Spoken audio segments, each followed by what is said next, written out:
Thank you all for coming. This is it's a funny room while Steve was talking, because I know what he was going to say. So I was looking around, and I teach part-time at Sheridan College, and this reminds me of the classrooms I teach in where nobody wants to sit in the first couple rows in case I ask a question. So for you people in the back, if I do decide to ask a question, I'm going right to the back, and that will hopefully encourage you at the next event to sit towards the front.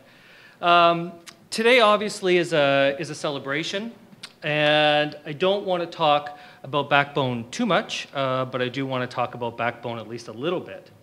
The interesting thing is that simply by surviving for a decade, we've actually exceeded the life expectancy of a lot of Canadian magazines. And I would certainly like to attribute that entirely to the editorial quality of the magazine.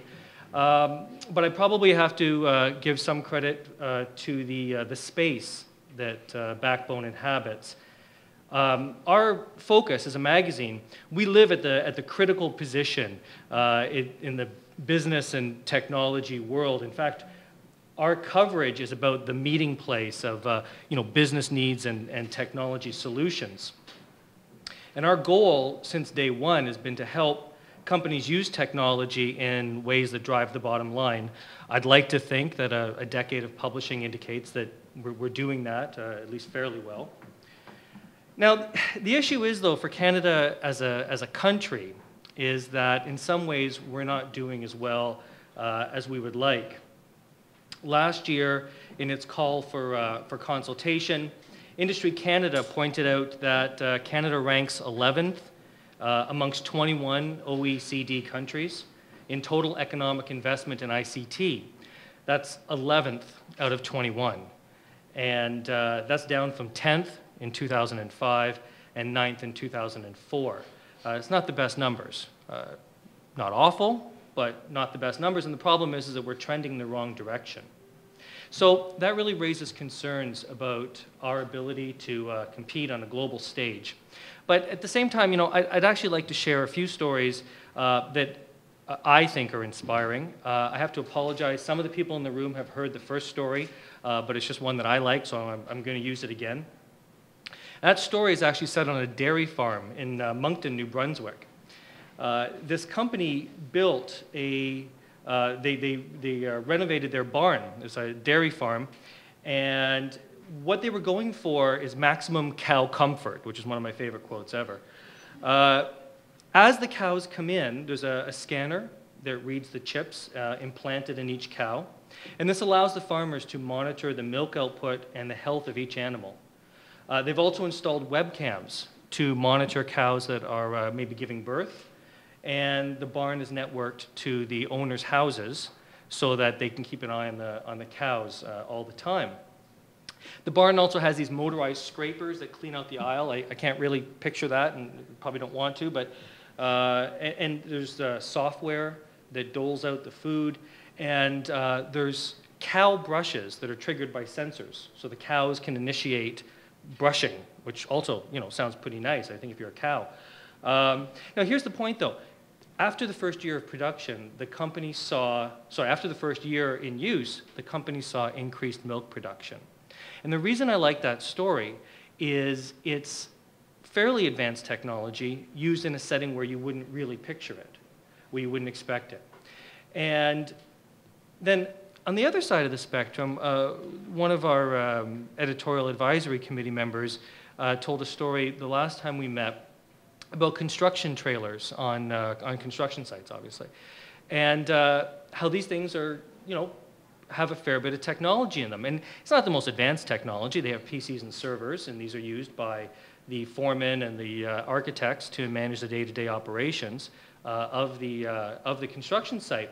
But again, it's technology that's in use in an area where you wouldn't tend to expect to see it. Now, there are, of course, a lot of great implementation stories. These are a couple in the magazine that was distributed today and that you all have a copy of.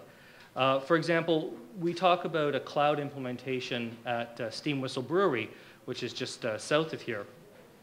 That implementation is going to save the company $1.6 million over 6 years.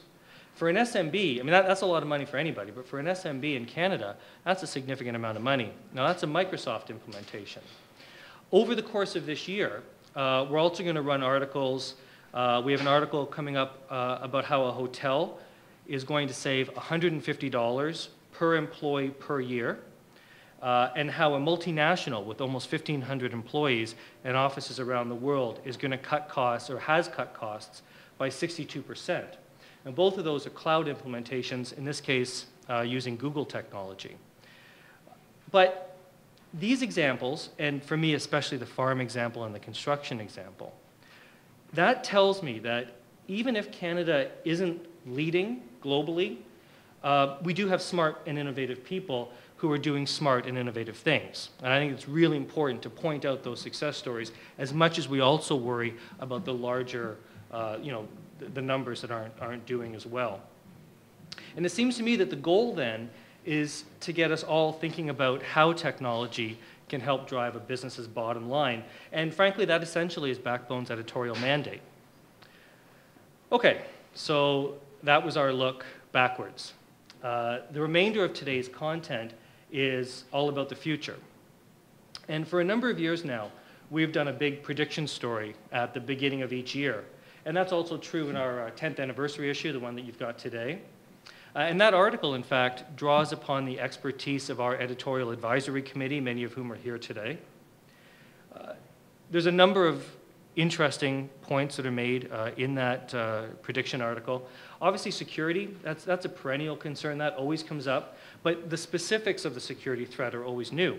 And what is really interesting to me this year, and what I think is going to be the big story in security this year, is the blurring of the lines between consumer technology and business technology. So for example, tablet computers, a tablet computer can hold your notes for a presentation. You can access salesforce.com, and you can also play Angry Birds. And why is that important? Well, people want devices that do all of that. You can be a very hard-nosed, hard-driving business person, but on the airplane, you might want to launch some birds at some pigs because it's fun. But then what happens when you bring that tablet home? Well, we all know, right? Our kids play with them. And the same is true of notebook computers and smartphones. And in fact, yesterday, and I'm not actually, sadly, I'm not making the story up for the purposes of this presentation. This actually happened.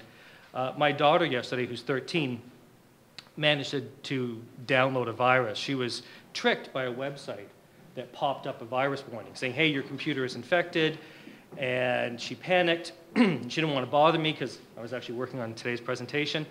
So she clicked the download button or the update button or whatever it was.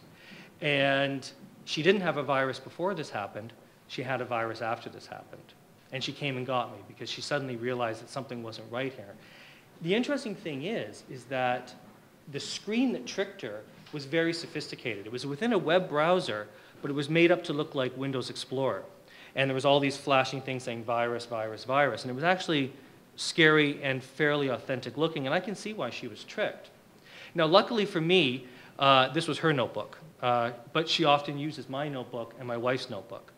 And this scenario is being played out daily. When you go home this evening with your work technology, how many of your kids are going to get to use it? The problem is that the scenario is being played out with very, very valuable or even sensitive data. And I think that's going to be one of the big security threats going forward. These devices are fun, and they're shiny, and kids like them, and you don't want to be a jerk as a dad and say, no, don't touch that, so you let your kid play with it. Okay. And actually, speaking of tablets, it's interesting. Again, another prediction in the issue talks about mobile computing, and I'm not going to talk too much about that because one of our speakers is discussing that shortly. But at CES this year, there were more than 80 different models of tablet computers on display. Most of them are mediocre, some of them are downright awful, and most of them will be gone within a couple years. But we're going to see huge sales of tablet computers. Kristen Napier at IDC Canada in this issue talks about the fact that the Canadian market for tablet computers is going to enjoy triple-digit growth. And right now, there's really only two competitors to the iPad that you can actually go and buy. There's the Samsung Galaxy Tab, which is what I'm using today, and there's the Dell Streak. The Dell Streak is 5-inch, and may or may not be a competitor. You might find that too small. And we have the iPad 2, which is rumored for launch on Wednesday. So we're a day and a half away from maybe a new iPad, which is very exciting to the nerds like me in the room.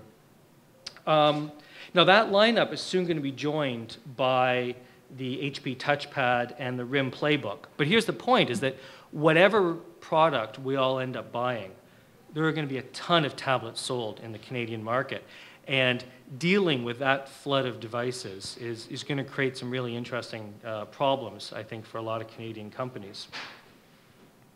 Another interesting prediction from this issue that I wanted to really call out involves the machine web. I find this fascinating. Ericsson predicts that by 2020, there will be 50 billion connections on the internet. Now, a lot of those, or even most of those, are going to be machine to machine. Now, that's a really good thing, right? Because it means, for example, that every heart monitor, every fire alarm, every pollution sensor, and every car can send out constant updates on its location, its status, its health.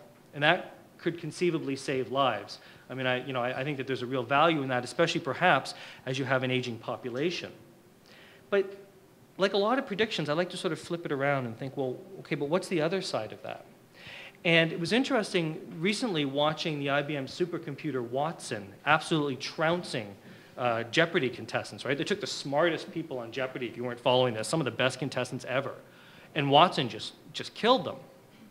And so that brings up the very real possibility with all these machine-to-machine communications that at some point it may become difficult to distinguish humans from computers on the internet. We used to joke back in the day that on the internet no one can tell you're a dog. Right? It was a great joke. But soon we may not know who's a person on the internet. And again, the implications of that are fascinating and maybe a little bit frightening if you tend to sort of go the frightening avenue. So those are some of our predictions, and there's a lot more in the issue. I hope you'll read it and let me know what you think. I'm going to close my portion of the talk today with, I'm going to go over a wish list. And these are things that I wish that some smart Canadian entrepreneur would come up with. And I've kept my list very short. I decided to skip flying cars because A, I don't think we're ever going to get flying cars. It's just not going to happen. And B, I drove here today, and I don't necessarily want people having a whole other axis of travel. That might just be a bad idea. So I decided to skip that. Number one, I've only got three. I'll keep this short. But number one, solid integration between internet and PC on one side and TV on the other. I personally have no real interest in 3D TV in my living room. Again, there's some cool technology out there. Panasonic at CES showed off no glasses 3D, which is cool and works fairly well, but personally I didn't find it all that compelling. But what I would like is for my television to be as smart as my notebook. And if I can't get that, then give me a television that's as smart as my smartphone, because I actually think that that will open up a whole lot of usage scenarios that are really interesting. So that's one thing I'd like to see. The second thing I'd like to see is a home that I can talk to. I want to say to my house, what time is my conference call tomorrow? And I want my house to reply, well, Peter, your conference call is tomorrow at 10 a.m. And oh, by the way, you might want to start prepping for it because I don't see any work being done on that yet. Why can't we do this yet? And that's a personal example, but think about a house that could keep an eye on your furnace for you and remind you, monitor airflow and tell you when the filter needs to be changed. Or a house that could say to you, hey, the average temperature is dropping because we're moving into winter and you might want to turn off your outside faucets. Because every year you hear those stories about people whose faucets explode. So I'd like a house I could talk to, and I hope some people in this room might get working on that.